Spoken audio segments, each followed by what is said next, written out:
Hello everyone, welcome back to another vlog. ಇವತ್ತಿನ ವ್ಲಾಗಲ್ಲಿ ನಾವು ಕನ್ನಡ ರಾಜ್ಯೋತ್ಸವ ಸೆಲೆಬ್ರೇಷನಿಗೆ ಹೋಗಿದ್ವಿ. ಕಾರ್ತಿಕ್ ಅವರ ಬ್ಯಾಂಕ್ ಕಡೆಯಿಂದ ಅರೇಂಜ್ ಮಾಡಿದರು. ಸೊ ಅವತ್ತಿನ ದಿನ ಹೇಗೆಲ್ಲ ಇತ್ತು, ಏನೇನೆಲ್ಲ ಆಯಿತು ಅಂತ ನೋಡ್ಬೋದು. ಅದ್ರ ಜೊತೆಗೆ ನಾನು ಹೇಗೆ ರೆಡಿಯಾಗಿ ಹೋಗಿದ್ದೆ. ಯಾವಾಗಲೂ ನಾನು ಒಂದು ಹೇರ್ ಸ್ಟೈಲ್ ಮಾಡ್ಕೋತೀನಿ, ಅದನ್ನು ಹೇಗೆ ಮಾಡೋದು ತೋರಿಸಿ ಅಂತ ಬಹಳಷ್ಟು ಜನ ಕೇಳ್ತಾಯಿದ್ರಿ. ಸೊ ಇವತ್ತು ಸಿಂಪಲ್ಲಾಗಿ ಅದನ್ನು ತೋರಿಸ್ಕೊಟ್ಟಿದ್ದೀನಿ, ಅದನ್ನು ಕೂಡ ನೋಡ್ಬೋದು ನೀವು.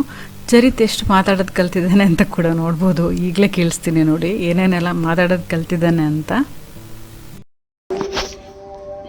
ಚರಿತು ಬಿಟ್ಟು ರುಕ್ಕು, ಚಂದು, ವನಿ, ಕಿಟ್ಟಿ, ಅರ್ಪಿತಾ, ಕಾರ್ತಿಕ್, ಪ್ರೇಮ, ಸಂದೀಪ್, ಅಬ್ಬಿ, ನಮ್ಮಿ, ದಿಯಾ, ಲಿನು, ದಕಲ್. ಈಗ ಅವನಿಗೆ ಎಲ್ಲರ ಹೆಸರು ಗೊತ್ತಾಗ್ಬಿಟ್ಟಿದೆ. ಈ ಹೆಸರು ಹೇಳಿದ್ರೆ ಸಾಕು ಅವ್ನಿಗೆ ಏನಾಗಬೇಕು ಅಂತ ಹೇಳ್ತಾನೆ. ಹಾಗೆ ಸಂಜೆ ಟೈಮ್ ನಾವು ವಾಕಿಂಗ್ ಕರ್ಕೊಂಡು ಹೋಗ್ತೀನಿ, ಒಂದೊಂದ್ಸಲ ಪಾರ್ಕಿಗೆ ಕರ್ಕೊಂಡು ಹೋಗ್ತೀನಿ. ಹೀಗೆ ಟೈಮ್ ಸ್ಪೆಂಡ್ ಮಾಡ್ತಾ ಇರ್ತಾನೆ. ಅವನಿಗೆ ಸಣ್ಣ ಮಕ್ಕಳು ಆಟಾಡೋ ಜಾಗಕ್ಕೆ ಕರ್ಕೊಂಡು ಹೋದರೆ, ದೊಡ್ಡ ಮಕ್ಕಳು ಫುಟ್ಬಾಲ್ ಆಡ್ತಿದ್ರೆ ಅದ್ರ ಮೇಲೆ ಕಣ್ಣು. ನಾನು ಆಗಲೇ ಹೇಳಿದ ಹಾಗೆ ಇವತ್ತು ಕನ್ನಡ ರಾಜ್ಯೋತ್ಸವ ಪ್ರೋಗ್ರಾಮಿಗೆ ಹೊರಟು ಪ್ಲ್ಯಾನ್ ಇದೆ. ಶಿವಮೊಗ್ಗದಲ್ಲಿರುತ್ತೆ ಪ್ರೋಗ್ರಾಮು. ನಾವು ತರೀಕೆರೆಯಿಂದ ಹೊರಡಬೇಕು. ನಾನು ರೀಸೆಂಟಾಗಿ ಗ್ರೇ ಹೇರಿಂದ ಸ್ವಲ್ಪ ಫೇಸ್ ಮಾಡ್ತಾ ಇದ್ದೀನಿ. ಫ್ರಂಟ್ ಏರಿಯಾದಲ್ಲಿ ಇಲ್ಲಿ ಸ್ವಲ್ಪ ಸೈಡಲ್ಲಿ ಎಲ್ಲ ಗ್ರೇ ಹೇರ್ ಕಾಣಿಸೋಕ್ಕೆ ಶುರುವಾಗಿದೆ. ಹೇರ್ ಕಲರ್ ಮಾಡ್ಕೊಳ್ಳೋದೇ ಒಂದು ದೊಡ್ಡ ಟಾಸ್ಕು ಅಂತ ನಾನು ಹೇರ್ ಕಲರ್ ಮಾಡ್ಕೊತಾನೆ ಇರಲಿಲ್ಲ. ಅಷ್ಟು ಬ್ಯುಸಿ ಶೆಡ್ಯೂಲಲ್ಲಿ ಅದಕ್ಕೆಲ್ಲ ಯಾರು ಟೈಮ್ ಕೊಡ್ತಾರೆ ಅಂತ. ಬಟ್ ಈಗ ನಾನು ಆ ರುಟೀನ್ನ ಈಸಿ ಮಾಡ್ಕೊಂಬಿಟ್ಟಿದ್ದೀನಿ. ಇದು ಶ್ಯಾಂಪೂ ಹೇರ್ ಕಲರ್ ಅಂತ. ಸೊ ನಾವು ಶ್ಯಾಂಪೂ ಹೇಗೆ ಅಪ್ಲೈ ಮಾಡ್ತೀವೋ ಅದೇ ರೀತಿ ಅಪ್ಲೈ ಮಾಡಿ, ಶ್ಯಾಂಪೂ ಹೇಗೆ ವಾಶ್ ಮಾಡ್ತೀವೋ ಅದೇ ರೀತಿ ವಾಶ್ ಮಾಡಿಬಿಡ್ಬೋದು. 5 ನಿಮಿಷ ಬಿಟ್ಟರೆ ಸಾಕು, 8 ವಾರವರೆಗೂ ಈ ಕಲರ್ ಹಾಗೇ ಇರುತ್ತೆ. ನಾನಿವತ್ತು ಅಪ್ಲೈ ಮಾಡ್ತಿರೋದು ಡಾರ್ಕ್ ಚಾಕ್ಲೇಟ್ ಬ್ರೌನ್ ಕಲರು. ಇದು ನಿಮ್ಮ ಗ್ರೇ ಹೇರ್ನು ಮತ್ತು ಬ್ಲ್ಯಾಕ್ ಹೇರ್ನು ಎಲ್ಲನೂ ಡಾರ್ಕ್ ಚಾಕ್ಲೇಟ್ ಬ್ರೌನ್ ಥರ ಕಾಣೋ ಹಾಗೆ ಮಾಡುತ್ತೆ. ನೀವು ನೋಡ್ಬೋದು ನನ್ನ ಕಲರ್. ಬಟ್ ಬಿಸಿಲಲ್ಲೆಲ್ಲ ಹೋದಾಗ ತುಂಬ ಚೆನ್ನಾಗಿ ಕಾಣುತ್ತೆ. ಇದರಲ್ಲೇ ಅವರು ಗ್ಲೌಸ್ ಕೂಡ ಕೊಟ್ಟಿರ್ತಾರೆ. ಗ್ಲೌಸ್ ಹಾಕ್ಕೊಂಡು ನಾವು ಶ್ಯಾಂಪೂ ಹೇರ್ ಕಲರ್ನ ಗ್ಲೌಸ್ ಮೇಲೆ ಹಾಕಿ ಎಲ್ಲ ಕಡೆ ಈವನಾಗಿ ಸ್ಪ್ರೆಡ್ ಮಾಡಿಬಿಟ್ಟು ಸ್ವಲ್ಪ ಮಸಾಜ್ ಮಾಡಿದ್ರೆ ಸಾಕು. 5 ನಿಮಿಷ ಬಿಟ್ಟು ನಾವು ನಾರ್ಮಲಾಗಿ ವಾಟರ್ ವಾಶ್ ಮಾಡಿದ್ರೆ ಸಾಕು, ತುಂಬ ಚೆನ್ನಾಗಿ ಕಲರ್ ಬರುತ್ತೆ. ನಾನಿವತ್ತು ಯೂಸ್ ಮಾಡ್ತಿರೋದು B blunt salon secret 5 minute shampoo hair colour ಅಂತ. ಇದರಲ್ಲಿ ನ್ಯಾಚುರಲ್ ಬ್ಲ್ಯಾಕ್ ಅಂತ ಕೂಡ ಕಲರ್ ಬರುತ್ತೆ. ಅದು ನಿಮಗೆ ನ್ಯಾಚುರಲ್ ಬ್ಲ್ಯಾಕ್ ಕಲರ್ ಕೊಡುತ್ತೆ. ನಾನು ಸ್ವಲ್ಪ ಕಲರ್ ಚೇಂಜ್ ಆದರೂ ಪರವಾಗಿಲ್ಲ ಅಂತ ಡಾರ್ಕ್ ಚಾಕ್ಲೇಟ್ ಬ್ರೌನ್ ಅಪ್ಲೈ ಮಾಡ್ತಿದ್ದೀನಿ. ಯಾಕೆಂದರೆ ಇವೆಂಟ್ ಕೂಡ ಹೋಗೋದಿದೆಯಲ್ಲ, ಅದಕ್ಕೆ. ಇದರಲ್ಲಿರೋ ಸೀಕ್ರೆಟ್ ಇಂಗ್ರೀಡಿಯೆಂಟ್ಸ್ ಅಂದರೆ ಸಿಲ್ಕ್ ಪ್ರೋಟೀನ್ ಮತ್ತು ಪ್ಲ್ಯಾಂಟ್ ಕೆರಾಟಿನ್ ಅಂತ. ಸಿಲ್ಕ್ ಪ್ರೋಟೀನ್ ಏನು ಮಾಡುತ್ತೆ, ನಿಮ್ಮ ಕೂದಲು ಎಲಾಸ್ಟಿಸಿಟಿಗೆ ಆ್ಯಡ್ ಮಾಡಿಬಿಟ್ಟು ಶೈನ್ನ ಎನ್ಹ್ಯಾನ್ಸ್ ಮಾಡುತ್ತೆ, ಬ್ರೇಕೇಜ್ನ ಪ್ರಿವೆಂಟ್ ಮಾಡುತ್ತೆ, ಮಾಯಿಶ್ಚರೈಸ್ ಕೂಡ ಮಾಡುತ್ತೆ. ಪ್ಲ್ಯಾಂಟ್ ಕೆರಾಟಿನ್ ಏನು ಮಾಡುತ್ತೆ ಅಂತಂದರೆ ನಿಮ್ಮ ಕೂದಲಲ್ಲಿರೋ ಮಾಯಿಶ್ಚರ್ ಬ್ಯಾಲೆನ್ಸ್ ಮಾಡೋಕ್ಕೆ ಹೆಲ್ಪ್ ಮಾಡುತ್ತೆ. ಹಾಗೆಯೇ ನ್ಯಾಚುರಲ್ ಸ್ಮೂತ್ನೆಸ್ ಕೊಡುತ್ತೆ, ಶೈನ್ ಕೊಡುತ್ತೆ, ಸ್ಟ್ರೆಂತ್ ಕೂಡ ಕೊಡುತ್ತೆ. ಇದರಲ್ಲಿ 100% ಗ್ರೇ ಹೇರ್ ಕವರೇಜ್ ಇದೆ. 8 ವಾರವರೆಗೂ ಹಾಗೆ ಇರುತ್ತೆ. ನೀವು ಬೇಕಾದರೆ ನನ್ನ ಕೂದಲು ನೋಡ್ಬೋದು ಆಫ್ಟರ್ ಎಫೆಕ್ಟು.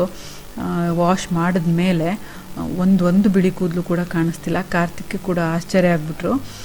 ಹೇರ್ ಕಲರ್ ಮಾಡ್ದಂಗೆ ಇಲ್ಲ, ಬಟ್ ಸ್ಟಿಲ್ ಒಂದು ಗ್ರೇ ಹೇರ್ ಕೂಡ ಕಾಣಿಸ್ತಿಲ್ಲ, ಅಷ್ಟು ನ್ಯಾಚುರಲ್ ಆಗಿ ಚೆನ್ನಾಗಿ ಕಾಣಿಸ್ತಿದೆ ಅಂತ. ಈ ಒಂದು ಬಾಕ್ಸಲ್ಲಿ 5 ಗ್ಲೌಸು ಜೊತೆಗೆ 5 ಸ್ಯಾಶೆ ಇರುತ್ತೆ. ಸೊ ನೀವು ಇದನ್ನು 5 ಟೈಮ್ಸ್ ಯೂಸ್ ಮಾಡ್ಬೋದು.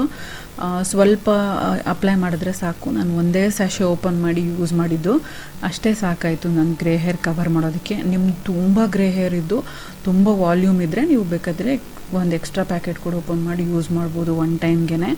ಬಟ್ 5 ನಿಮಿಷಕ್ಕಿಂತ ಜಾಸ್ತಿ ಇಡೋ ಅವಶ್ಯಕತೆಯೇ ಇಲ್ಲ. ನಿಮಗೆ ಬಿ ಬ್ಲಂಟ್ ಅವ್ರ ಬಗ್ಗೆ ಹೇಳಲೇಬೇಕು, ಯಾಕೆಂದರೆ ಮೊದಲನೇ ಸಾರಿ ನಿಮಗೆ ಅವ್ರ ಬಗ್ಗೆ ಹೇಳ್ತಾ ಇರೋದು. ಬಿ ಬ್ಲಂಟು ಒಂದು premier hair care and styling brand. ಇವರ ಗೋಲ್ ಏನಂತ ಅಂದರೆ 10,000 ವಿಮೆನ್ ನಮ್ಮ ದೇಶದಲ್ಲಿ ಎಂಪವರ್ ಮಾಡಬೇಕು ಅಂತ. ಈ ಮಿಷನ್ಗೋಸ್ಕರ ಅವ್ರು ಏನು ಮಾಡ್ತಾರೆ, ನಿಮ್ಮ ಪ್ರತಿ ಆರ್ಡರ್ನೂ ಅವರು ಒಂದು ವುಮನ್ ಎಂಪವರ್ಮೆಂಟಿಗೆ ಯೂಸ್ ಮಾಡ್ತಾರೆ, ಸಂಭವ್ ಅನ್ನೋ ಫೌಂಡೇಶನ್ ಮೂಲಕ. ಇವರ ಎಲ್ಲ ಪ್ರಾಡಕ್ಟ್ಸೂ ನಿಮಗೆ ಅಮೆಝಾನ್, ಫ್ಲಿಪ್ಕಾರ್ಟ್, ನೈಕಾದಲ್ಲಿ ಸಿಗುತ್ತೆ. ಹಾಗೆ ಬಿ ಬ್ಲಂಟ್ ಅವರ ವೆಬ್ಸೈಟಲ್ಲಿ ಕೂಡ ಸಿಗುತ್ತೆ. ನಿಮಗೆ ಬಿ ಬ್ಲಂಟ್ ಅವರ ವೆಬ್ಸೈಟಲ್ಲಿ ನನ್ನ ಕೋಡ್ ಏನಿದೆ beauty20 ಅಂತ, ಈ ಕೂಪನ್ ಕೋಡ್ನ ಯೂಸ್ ಮಾಡಿ ಪರ್ಚೇಸ್ ಮಾಡಿದ್ರೆ ನಿಮಗೆ 20% ಆಫ್ ಕೂಡ ಸಿಗುತ್ತೆ. ನಿಮಗೆ ಬೇಕಾಗಿರೋ ಪ್ರತಿಯೊಂದು ಲಿಂಕ್ನ ಡಿಸ್ಕ್ರಿಪ್ಷನ್ ಬಾಕ್ಸಲ್ಲಿ ಹಾಕಿರ್ತೀನಿ, ಚೆಕ್ ಮಾಡಿ ನೋಡ್ಬೋದು. ನನಗಂತೂ ಇದು ಕೊಟ್ಟಿದ್ದ ಹೈಡ್ರೇಷನು, ಮಾಯ್ಶ್ಚರೈಸೇಷನ್ನು, ಕಲರ್ ಕವರೇಜು ಎಲ್ಲನೂ ತುಂಬ ಇಷ್ಟ ಆಗಿದೆ. ಲುಕ್ ಆ್ಯಂಡ್ ಫೀಲ್ ಕೂಡ ತುಂಬ ಇಷ್ಟ ಆಗಿದೆ. ಅದಕ್ಕೋಸ್ಕರ ನಿಮಗೆ ರೆಕಮೆಂಡ್ ಮಾಡ್ತಿದ್ದೀನಿ. ನೀವು ಗ್ರೇ ಹೇರಿಂದ ಸಫರ್ ಮಾಡ್ತಿದ್ರೆ, ಈಗ ತಾನೇ ಸ್ಟಾರ್ಟ್ ಆಗ್ತಿದೆ ಅಂದರೆ ಈಗಲಿಂದನೇ ಇದನ್ನು ಯೂಸ್ ಮಾಡೋಕ್ಕೆ ಸ್ಟಾರ್ಟ್ ಮಾಡ್ಬೋದು. ತುಂಬ ಅಂದರೆ ತುಂಬ ಎಫೆಕ್ಟಿವ್ ಆಗಿದೆ. ಸೊ ಇಂಟ್ರೆಸ್ಟ್ ಇರೋರು ಟ್ರೈ ಮಾಡಿ ನೋಡಿ. ಎಲ್ಲ ಇನ್ಫಾರ್ಮೇಷನ್ ಡಿಸ್ಕ್ರಿಪ್ಷನ್ ಬಾಕ್ಸಲ್ಲಿ ನಿಮಗೆ ಸಿಗುತ್ತೆ. ರೆಡಿಯಾಗುವಾಗ ನೆನಪಾಯಿತು, ನಾನು ಯಾವಾಗಲೂ ಮಾಡ್ಕೊಳ್ಳೋ ಸಿಗ್ನೇಚರ್ ಹೇರ್ ಸ್ಟೈಲ್ ಏನಿದೆ ಅದರ ಟ್ಯುಟೋರಿಯಲ್ ತುಂಬ ಜನ ಕೇಳ್ತಿದ್ರಿ ನೀವು, ಅದನ್ನು ಹೇಗೆ ಮಾಡೋದು ಅಂತ. ಇವತ್ತು ತೋರಿಸ್ಕೊಡ್ತಾ ಇದ್ದೀನಿ. ಇದಕ್ಕೆ ಬೇಕಾಗಿರೋದು ಈ ಟಿಕ್ ಕ್ಲಿಪ್ಸ್ ಅಂತಾರಲ್ಲ, ಟಿಕ್ ಟ್ಯಾಕ್ ಕ್ಲಿಪ್ ಏನಂತೀರ ನೀವು, ಆ ಕ್ಲಿಪ್ಸ್ನ ಸ್ವಲ್ಪ ಜಾಸ್ತಿ ಬೇಕಾಗುತ್ತೆ.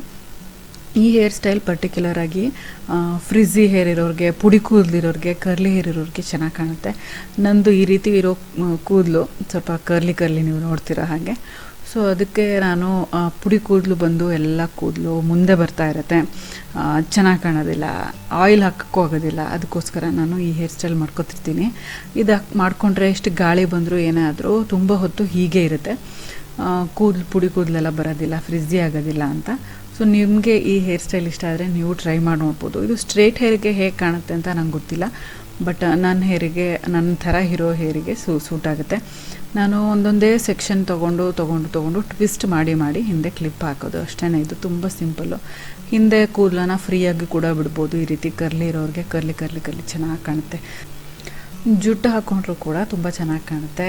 ನೀವು ಜಡೆ ಹಾಕ್ಕೊಂಡ್ರೂ ಕೂಡ ಚೆನ್ನಾಗಿ ಕಾಣುತ್ತೆ. ಈ ಹೇರ್ ಸ್ಟೈಲ್ಗೆ ಬನ್ ಹಾಕ್ಕೊಂಡ್ರೂ ಕೂಡ ಚೆನ್ನಾಗಿ ಕಾಣುತ್ತೆ. ನಾನು ಮುಂದ್ಗಡೆ ಇದೇ ಥರ ಮಾಡ್ಕೊತೀನಿ, ಹಿಂದ್ಗಡೆ ಬೇರೆ ಥರ ಟ್ರೈ ಮಾಡ್ತಿರ್ತೀನಿ. ನಾನು ಚಿಕ್ಕ ವಯಸ್ಸಿಂದನೂ ನನ್ನ ಕೂದಲು ಕರ್ಲಿ ಅಂತ ನಾನು ತುಂಬ ಫೀಲ್ ಮಾಡ್ಕೋತಿದ್ದೆ. ಎಲ್ಲರಿಗೂ ಕೂದಲು ಎಷ್ಟು ಚೆನ್ನಾಗಿದೆ ಸ್ಟ್ರೈಟಾಗಿ, ನನಗೆ ಮಾತ್ರ ಕರ್ಲಿ ಹೇರ್ ಇದೆ, ಇದನ್ನೇ ಹೇಗೆ ಸ್ಟ್ರೈಟ್ ಮಾಡೋದು, ಇದನ್ನು ಏನು ಮಾಡೋದು ಅಂತ ನಾನು ಸೀರಮ್ ಹಚ್ಚೋದು, ಕಂಡೀಷ್ನರ್ ಹಾಕೋದು, ಏನೇನೋ ಟ್ರೈ ಮಾಡ್ತಿದ್ದೆ. ಬಟ್ ನ್ಯಾಚುರಲಿ ಕರ್ಲಿ ಹೇರ್ ಎಷ್ಟು ಚೆನ್ನಾಗಿ ಕಾಣುತ್ತೆ, ಎಷ್ಟು ಯುನೀಕ್, ಅದು ಎಲ್ಲರಿಗೂ ಇರೋದಿಲ್ಲ. ನಮಗೆ ದೇವ್ರು ಕೊಟ್ಟಿರೋದನ್ನು ಅದನ್ನು ಆ್ಯಕ್ಸೆಪ್ಟ್ ಮಾಡಿ ಅದನ್ನು ಎಂಜಾಯ್ ಮಾಡಬೇಕು ಅಂತ ನಾನು ರೀಸೆಂಟಾಗಿ ರಿಯಲೈಸ್ ಆಗಿ ಈಗ ನಾನು ನನ್ನ ಕರ್ಲಿ ಹೇರ್ನ ತುಂಬ ಚೆನ್ನಾಗಿ ನೋಡ್ಕೊತೀನಿ. ಹೇಗೆ ನೀವು ಈ ರೀತಿ ನಿಮ್ಮ ವೇವಿ ಹೇರ್ನ, ಕರ್ಲಿ ಹೇರ್ನ ಮೇಂಟೈನ್ ಮಾಡಬೇಕು ಅಂತ ನಿಮಗೂ ಕೂಡ ಕ್ಯೂರಿಯಾಸಿಟಿ ಇದ್ದರೆ ಕಮೆಂಟ್ಸಲ್ಲಿ ಬರ್ತಿಲ್ಸಿ, ನಾನು ಅದ್ರ ಬಗ್ಗೆ ನಾನು ಡೀಟೇಲ್ ರೂಟೀನ್ ಮಾಡ್ತೀನಿ. ಸ್ಟ್ರೇಟ್ ಹೇರ್ ಇರೋರೇ ಪಾರ್ಲರ್ಗೆಲ್ಲ ಹೋಗಿ ಕರ್ಲಿ ಮಾಡಿಸ್ಕೊಂಡು ಬರ್ತಾರೆ. ಈಗ ವೇವಿ ಕರ್ಲಿ ಹೇರ್ ಸ್ಟೈಲೆಲ್ಲ ಮಾಡಿಸ್ಕೊಂಡು ಬರ್ತಾರೆ. ಹೀಗಿರುವಾಗ ನಾವು ಕರ್ಲಿ ಹೇರ್ ಇರೋರು ಯಾಕೆ ಬೇಜಾರು ಮಾಡ್ಕೋಬೇಕು? ನಮಗೆ ಕೊಟ್ಟಿರೋ ಈ ಹೇರ್ನ ನಾವು ಇಷ್ಟಪಡ್ದಲ್ಲ ಇದ್ದರೆ ಇನ್ಯಾರು ಇಷ್ಟಪಡ್ತಾರೆ ಹೇಳಿ? ನೋಡಿ ಎಷ್ಟು ರಿಚ್ಚಾಗಿ, ಎಷ್ಟು ಲಶ್ಯಸ್ಸಾಗಿ ಕಾಣ್ತಾ ಇದೆ ಕೂದಲು ಅಂತ. ಪಾರ್ಲರ್ಗೆ ಹೋಗಿ ಕರ್ಲ್ ಮಾಡಿಸ್ಕೊಂಡು ಬಂದಿದ್ದೀವೇನೋ ಅನ್ನೋ ಹಂಗೆ ಕಾಣಿಸ್ತಾ ಇದೆ, ಅಷ್ಟು ಶೈನ್ ಹೊಡಿತಾ ಇದೆ. ಸೊ ಫೈನಲಿ ನಾನು ಬನ್ ಥರ ಹಾಕ್ಕೊಂಡಿದ್ದೀನಿ, ಕಂಫರ್ಟಬಲ್ ಆಗಿರುತ್ತೆ ಅಂತ ಇದೇ ಹೇರ್ ಸ್ಟೈಲ್ಗೆ. ಸಿಲ್ಕ್ ಸ್ಯಾರಿ ಉಟ್ಟಿದ್ದೀನಿ, ಯಾಕಂದರೆ ಡ್ರೆಸ್ ಕೋಡ್ ಇತ್ತು, ಎಲ್ಲರೂ ಟ್ರೆಡಿಷ್ನಲ್ ವೇರೇ ಹಾಕ್ಕೋಬೇಕು, ಎತ್ನಿಕ್ ವೇರ್ ಹಾಕ್ಕೋಬೇಕು ಅಂತ. ಸೊ ನಮ್ಮ ಟ್ರೆಡಿಷ್ನಲ್ ಅಂದರೆ ಎತ್ನಿಕ್ ವೇರ್ ಅಂದರೆ ಸಿಲ್ಕ್ ಸ್ಯಾರಿ. ಹಾಗೆ ಕಾರ್ತಿಕ್ ಮತ್ತು ಚರಿತ್ ಇಬ್ಬರು ಜುಬ್ಬ ಹಾಕ್ಕೊಂಡಿದ್ದಾರೆ, ಇಬ್ಬರು ಕೂಡ ತುಂಬ ಚೆನ್ನಾಗಿ ಕಾಣಿಸ್ತಿದ್ದಾರೆ. ನಾವು ಮೂವರೂ ಬ್ಲೂ ಶೇಡಲ್ಲೇ ಹಾಕ್ಕೊಂಡಿದ್ದೀವಿ, ಸ್ವಲ್ಪ ಡಾರ್ಕು ಲೈಟು ಹಾಗಾಗಿದೆ, ಬಟ್ ಬ್ಲೂನೇ ಹಾಕ್ಕೊಂಡಿದ್ದೀವಿ. ಜಸ್ಟ್ ನಾವು ಸೋಷಲ್ ಆರ್ಬರಿಗೆ ರೀಚ್ ಆಗಿದ್ದೀವಿ. ಈ ಸೋಷಲ್ ಆರ್ಬರ್ ಶಿವಮೊಗ್ಗದಲ್ಲಿ ಅರೇಂಜ್ ಮಾಡಿದ್ದಾರೆ Rajyotsava programme. Song, dance, dinner ಏನೇನಿತ್ತೋ ಎಲ್ಲ ನಿಮ್ಮ ಜೊತೆಗೆ ಶೇರ್ ಮಾಡ್ತಿದ್ದೀನಿ, ನೀವು ನೋಡಿ ಎಂಜಾಯ್ ಮಾಡಿ.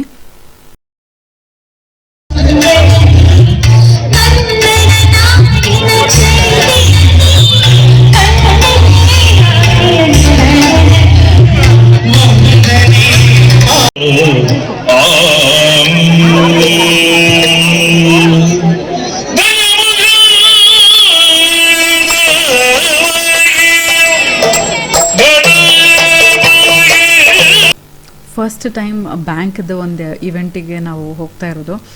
ಇದು ಇಷ್ಟು ಲಾರ್ಜ್ ಸ್ಕೇಲಲ್ಲಿ. ಇಲ್ಲಿ ಯಕ್ಷಗಾನ ಪ್ರೋಗ್ರಾಮ್ ಕೂಡ ಅರೇಂಜ್ ಮಾಡಿದರು, ಯಾಕಂದರೆ ನಮ್ಮ ಟ್ರೆಡಿಷನ್ನ ಕಾಪಾಡ್ಕೊಳ್ಳೋ ಅಂಥ ಒಂದು ಕಲೆ ಅದು. ಹಾಗೆಯೇ ಕನ್ನಡ ಬರ್ದಿಲ್ದಿರೋರು ಕೂಡ ಕನ್ನಡ ಕಲಿತು ಕನ್ನಡ ಹಾಡು ಹಾಡಿದ್ರು, ಕನ್ನಡ ಸಾಂಗಿಗೆ ಡ್ಯಾನ್ಸ್ ಮಾಡಿದ್ರು. ಬೇರೆ ಬೇರೆ ಸ್ಟೇಟಿಂದ ಬಂದಿರೋ ಕೂಡ ತುಂಬ ಅಂದರೆ ತುಂಬಾ ಚೆನ್ನಾಗಿತ್ತು. ಕಾರ್ತಿಕ್ ಯಾವಾಗಲೂ ಅವ್ರ ಕಲೀಗ್ಸ್ ಬಗ್ಗೆ ಅವ್ರು ಹೀಗೆ ಇವ್ರು ಹಾಗೆ ಅವ್ರು ಬಂದಿದ್ರು ಇವ್ರು ಸಿಕ್ಕಿದ್ರು ಅಂತ ಹೇಳ್ತಾನೆ ಇರ್ತಿದ್ರು. ಬಟ್ ಅವ್ರನ್ನ ಯಾರನ್ನೂ ಪರ್ಸ್ನಲಿ ಮೀಟ್ ಆಗಿರಲಿಲ್ಲ. ಸೊ ಈವೆಂಟಲ್ಲಿ ಅವ್ರನ್ನೆಲ್ಲ ಮೀಟ್ ಆದಂಗೆ ಆಯಿತು. ಹಾಗೆಯೇ ಬಹಳಷ್ಟು ಜನ ನಮ್ಮ ಫ್ಯಾಮಿಲಿ ಸಬ್ಸ್ಕ್ರೈಬರ್ಸ್ ಕೂಡ ತುಂಬ ಜನ ಬಂದಿದ್ದರು. ಅವ್ರನ್ನೆಲ್ಲ ಕೂಡ ಭೇಟಿ ಮಾಡಿ ತುಂಬ ಖುಷಿ ಆಯಿತು. ಹಾಗೆಯೇ ಇವತ್ತಿನ ಈವೆಂಟ್ ಆರ್ಕೆಸ್ಟ್ರಾ ಅರೇಂಜ್ ಮಾಡಿದ್ದು ಅಜ್ನೀಶ್ ಲೋಕನಾಥ್ ಅವರ ಅಣ್ಣ. ಸೊ ಅವರು ಕೂಡ ತುಂಬ ಚೆನ್ನಾಗಿ ನಡೆಸ್ಕೊಟ್ರು ಈ ಪ್ರೋಗ್ರಾಮ್ನ.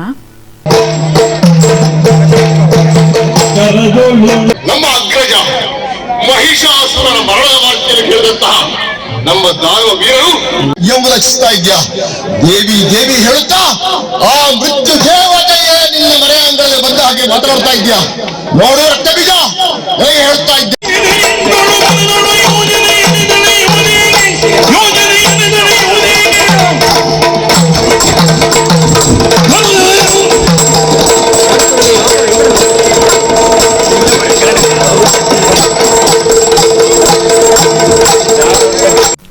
ಡಿನ್ನರ್ಗೆ ಕಾಯಿ ಹೋಳಿಗೆ, ಗೀ ರೈಸು, ಕುರ್ಮಾ, ಹಾಗೆಯೇ ಪನ್ನೀರ್ದೊಂದು ಐಟಮ್ ಇತ್ತು, ಪೂರಿ ಇತ್ತು. ಎಲ್ಲ ಐಟಮ್ಸು ತುಂಬ ಚೆನ್ನಾಗಿತ್ತು ಒಂದಕ್ಕಿಂತ ಒಂದು.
ಈ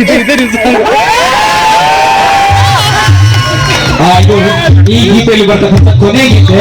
ಇದಕ್ಕೆ ಯಾರಾದ್ರೂ ಸೇರ್ಕೊಂಡು ನೃತ್ಯ ಮಾಡೋದಾದ್ರೆ ವೇದಿಕೆ ಮೇಲೆ ಬರ್ಬೋದು ಅಂತ ಕೇಳ್ತಾರೆ. ಇವ್ರ ಜೊತೆಯಲ್ಲಿ ಯಾರಾದ್ರೂ ಜೊತೆ ಬಿಡಿ ಡಾನ್ಸ್ ಮಾಡೋದಿದ್ರೆ ಬರ್ಬೋದು ಅಂತ ಕೇಳ್ತಾರೆ.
ನೋಡಿದ್ರಲ್ಲ, ಕಾರ್ತಿಕ್ ಕೂಡ ಜಾಯಿನ್ ಆಗಿ ಅವ್ರ ಜೊತೆಗೆ ಎಂಜಾಯ್ ಮಾಡಿದ್ರು.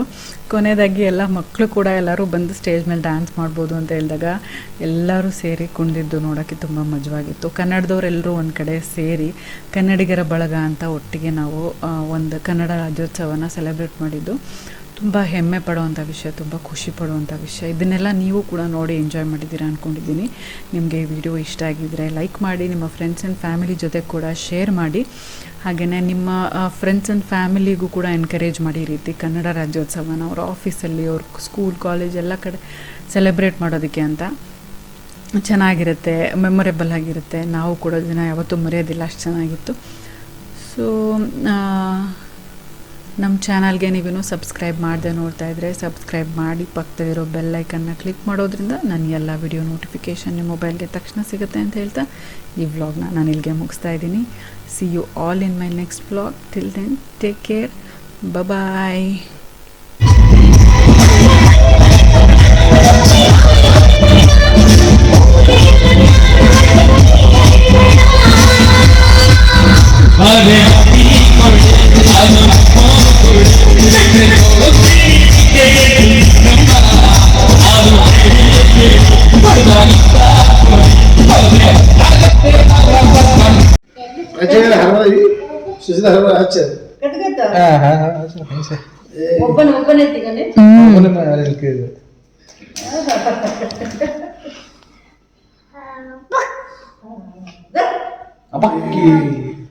फंक्शन चालू ना बल्ब कर